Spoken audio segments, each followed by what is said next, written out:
Hello guys and welcome back into a new brand video. In today's tutorial, I'm going to show you how to use YouTube Shorts music library. So make sure to watch the video to the end and follow these simple steps.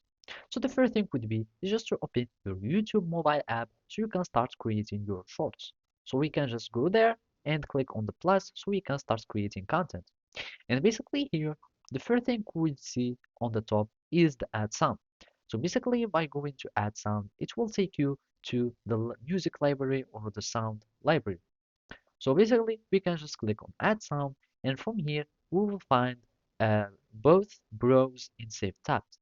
So basically save tabs are some other shorts, music or sounds that you have saved or make as favorites. And basically in the browse, here in the recommended, you will find like the trending music. And as you can see, they are here, the top sound. It will start take musics from your country or the trending music in your depends on your channel language and country. And basically those are the trending songs.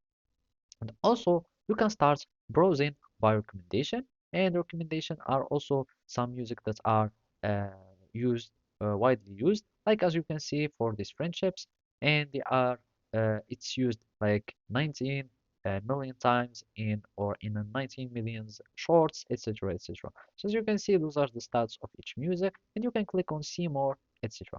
Also, you can start scrolling by genre, and you can add the shorts or the sound to your shorts. So for example, I'm just going to choose this one and basically it will be added. So you can click on it, click on this, and basically now it's on my shorts. Now you can start screening or recording your shorts, and after that you can just publish it as it is. So basically that's it. Thank you for watching and see you next time.